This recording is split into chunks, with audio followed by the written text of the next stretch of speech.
Welcome back to the Deep Dive. Today, we're plunging into a story that, well, it really gripped the world, didn't it? Absolutely. The Amanda Knox case. Exactly.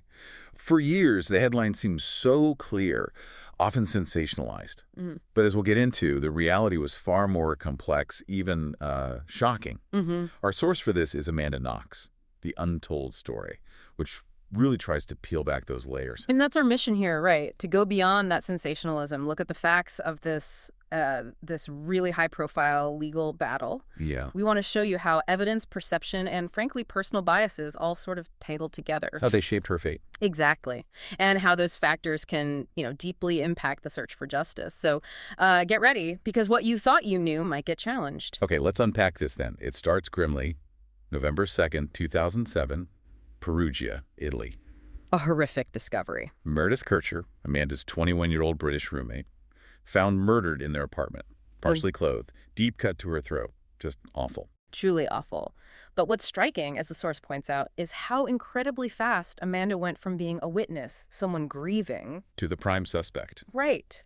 Astonishingly fast. And one of the first things that fueled this public demonization in the Italian press. It was the kissing Yeah. between her and Raffaele Solicito. Yeah, those kisses right after Meredith's body was found. The prosecutor, Giuliana Mignini, and a lot of the public saw it as callousness, disregard. But her mother saw it differently. Completely. Etta Mellis described it as just desperate, comforting, and consoling behavior. A young woman in shock, Trying to process a nightmare. Exactly. And that clash of interpretations, it shapes the whole early narrative. It's strange how her wanting to help backfired, too. She stayed in Perugia, wanted to cooperate, even against advice to leave. It's ironic, isn't it? She insisted on staying, but the media just ran wild. Two beautiful women, suggestions of an orgy. Sensationalism at its peak, creating these narratives. The she-devil, her slave. And that video. The underwear shopping. Oh, yeah. That was particularly bad. Circulated everywhere, this idea she was buying sexy underwear the day after the murder. But all her clothes were locked at the crime scene. Precisely. It shows how a narrative gets crafted, doesn't it? Not for truth, but for consumption. And Prosecutor Mignini's mindset seems key here. Absolutely central. The source describes him as a staunch Catholic with what it calls a medieval mindset, believing evil walks on this earth. Seeing it everywhere. Seemingly. He connected the murder to Halloween, witches' Sabbaths, theorized about a satanic killing, an orgy. And Amanda fit into that as a sinner, as evil. And this wasn't just some private thought, it really directed the investigation. turning it into something more like a moral crusade than objective justice. That's a good way to put it, blurring those lines completely. So, with that mindset leading the charge, let's talk about the interrogation. Okay. It sounds brutal. The source details 50 hours, over 4 days. 50 hours. Mm-hmm. And no lawyer present, none of it recorded. Correct. And these interrogators weren't just, standard police. They were reportedly trained to break mafia suspects. Trained to break mafia suspects. Yeah. And they're dealing with Amanda. Who's described as a little 20-year-old yoga hippie from Seattle. Completely out of her depth. Unbelievable pressure. Immense. Foreign country, foreign language. And under that pressure, she signs this so-called confession. The one that placed her at the scene. Yes, and implicated her boss, Patrick Lumumba, with that really bizarre line, "I confusedly remember that he killed her." Confusedly remember. What's crucial, though, you said? What's crucial, and often missed, is she never confessed to participating in the crime, only to being present. That distinction is vital. And the police seemed eager to believe it. That text message. Right. They misinterpreted a simple "see you later" text between Amanda and Patrick as confirming an appointment for that night. Just grasping at straws to fit their theory? Seems like it. And Amanda's own words, in that letter to Bob Graham, they paint a picture. What did she say? She described the police reaction when she named Patrick. They leapt up, hugged each other, cried, celebrating. While she was? She said she was so tired, couldn't think, just curled up into a ball and bawled my eyes out. Extreme psychological vulnerability. That's where Professor Saul Cassin's analysis comes in, right? Exactly. His report to the Italian court is invaluable. He's an expert on police interrogations. And he explained how she reached a breaking point. Yes. He pointed to the intense pressure, the language barrier, being deprived of food, water, bathroom breaks. Being called a stupid liar. While grieving and in shock. He argued that combination created, well, an environment ripe for a false confession. She did take it back later, though. She recanted, yes. But as the source says, the damage was done. That led directly to her arrest. It really shows how vulnerable people can be in interrogations, doesn't it? Especially without proper safeguards. A critical flaw. Sometimes getting a confession seems more important than finding the actual truth. So with this confession, flawed as it was, they made the arrests.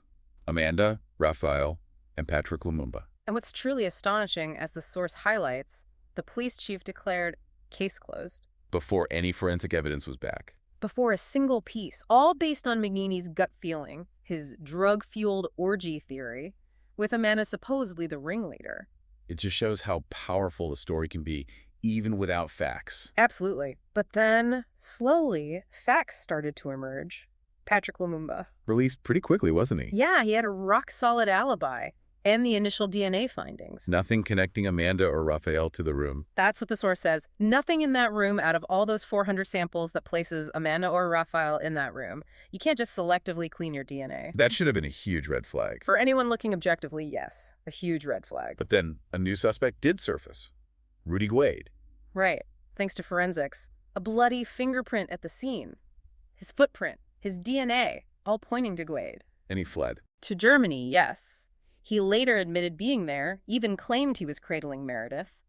But then... He ran off with her money, went to a disco. And disappeared to Germany, letting others potentially take the rap. But even with all this evidence against Guade, McNeely stuck to his guns. He clung to his conspiracy theory. He insisted Guade couldn't have acted alone. He needed accomplices. To fit his original narrative. Exactly. So the focus shifted again onto the physical evidence supposedly linking Amanda and Raphael. The knife. The kitchen knife from Raphael's apartment. The initial claim was tiny amounts of DNA. Amanda's on the handle, Meredith's on the blade. And the bra clasp. Found in Meredith's room, supposedly with Raphael's DNA, those two items became the absolute cornerstones for the prosecution, presented as solid proof. So the trials began. Guade first.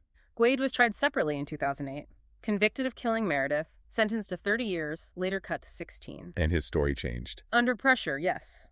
Reportedly went from Amanda had nothing to do with it to claiming she was there and was the instigator. Then Amanda and Raphael's trial started in January 2009. And that negative media narrative just kept going, right? Fueled by McNeely's made-up fantasy story of this violent sex orgy. Which was actually illustrated in a magazine. Unbelievably, yes. A graphic illustration. The narrative was just running rampant, totally unchecked. It's incredible how powerful that can be. And damaging. When Amanda was convicted, the source says she just couldn't believe it. She thought the truth was enough. She got 26 years, Raphael 25. Yeah.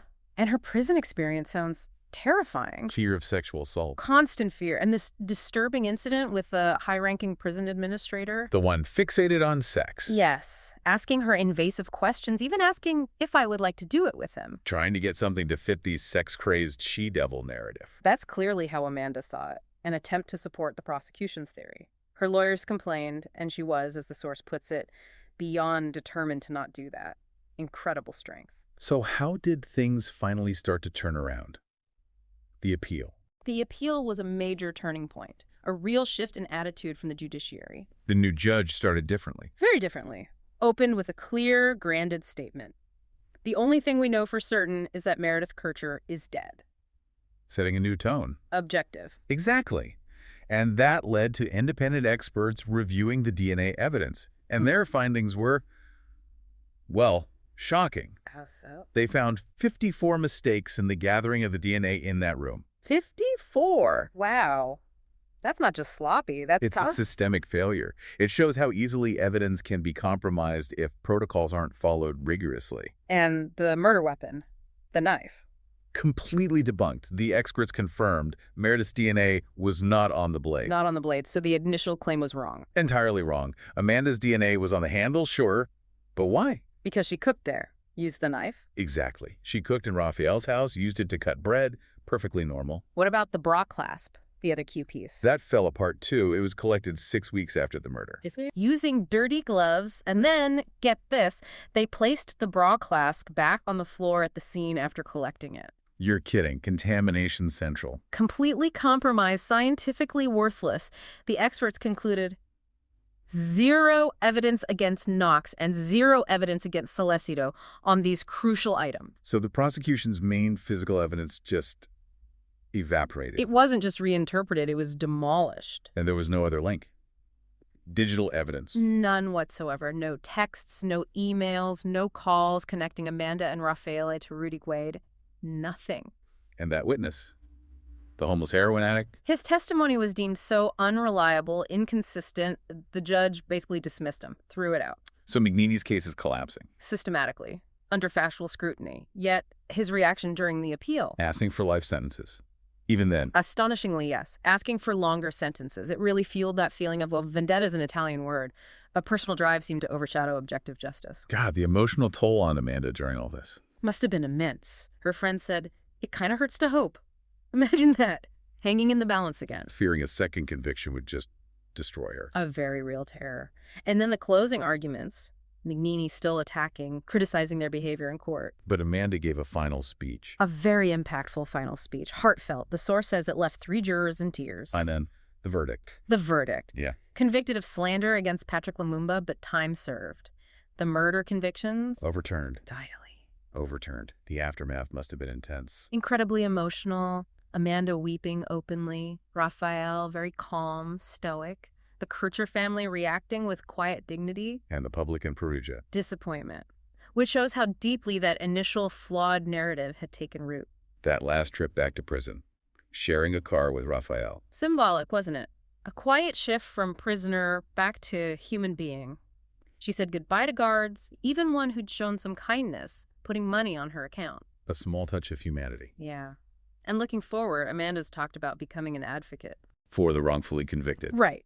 Sending a message that there still is a light at the end of the tunnel, turning her suffering into something positive. But we absolutely have to remember Meredith Kercher through all this. Always. Her family's pain is the constant tragic backdrop.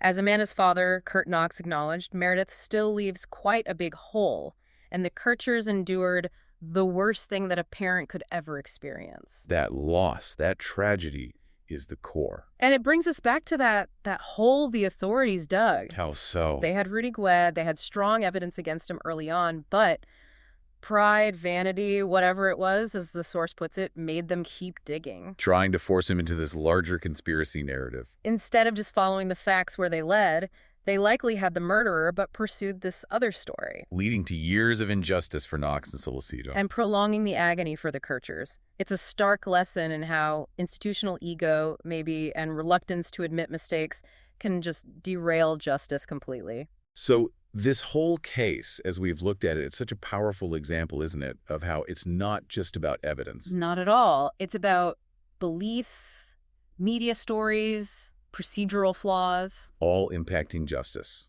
We've really gone through the twists and turns here, from those initial headlines to the detailed debunking of the science. It really forces you to question how we decide guilt and innocence. Definitely. So maybe the thought to leave you with is this. What does Amanda's story really teach us about how fallible human judgment can be? Both individual judgment and, the system's judgment. And the power of a good story, even if it's wrong. Exactly. The power of a compelling narrative. Think about how public perception, fueled by assumptions and media hype, can just turn a real person into a character. A character in a distorted story. Yeah. And the devastating, life-altering consequences when that story gets believed over the actual facts. Something to really mull over.